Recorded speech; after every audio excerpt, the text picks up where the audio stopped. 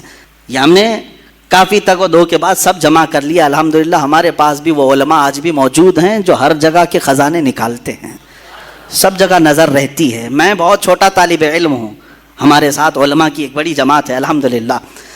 گیتا میں کرشنا ارجن سے کہتا ہے, آیت ذہن میں ہے نا, اللہ نے فرمایا ان لوگوں سے لڑو جو اللہ کو نہیں مانتے اور آخرت پر ایمان نہیں رکھتے, ان سے لڑو, جنگ کرو. اب کرشنا ارجن سے کیا کہہ رہے ہیں سنو. کہتا ہے سارے جسم ختم ہونے والے ہیں مگر روح باقی رہنے والی ہے, اس لیے ارجن اس بات کو سمجھ کر جنگ کرو کہ جس طرح انسان پرانے کپڑے اتار کر نئے کپڑے پہن لیتا ہے, ویسے ہی روح پرانے جسم کو چھوڑ کر نئے جسم میں آ جاتی ہے. تو اے بھارت کے بیٹے ارجن, جسم میں رہنے والی روح کو ختم نہیں کیا جا سکتا, وہ اگلے جنم میں پھر پیدا ہو جائے گی. یعنی اگر تم کسی جسم کو مارتے ہو, کاٹتے ہو تو خوف کرنے کی ضرورت نہیں. اور ایک دوسری اس میں یہ کہا گیا ہے کہ تم اس بات کا خوف نہیں کرنا, اس لیے کہ جس جاندار کو تم مار رہے ہو اس کے بارے میں تو لکھا گیا ہے پہلے سے ہی مرنے والا تھا. خالی تم جسم کو مار رہے ہو, روح تو رہتی ہے. ان کے یہاں 7 جنم کا جو مسئلہ ہے, تو کاٹو جتنوں کو چاہے, مارتے رہو. ارے یہاں مارا, ابھی یہ دوسری جگہ آ جائے گی پورن جنم لے کر کے, دوسرے میں پیدا ہو جائے گی. تو کرشنا ارجن سے کہہ رہے ہیں مارو ان کو, کوئی مسئلہ نہیں ہے.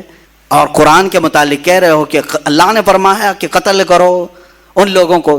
گیتا میں بھی وہی چیز ملے گی آپ کو, سیم کانٹیسٹ, سیم چیزیں ہم نکال کر کے. یہ ابھی کچھ ہی چیزیں ہیں, تلاش کریں گے تو ہو سکتا ہے بہت ساری چیزیں ملیں گی.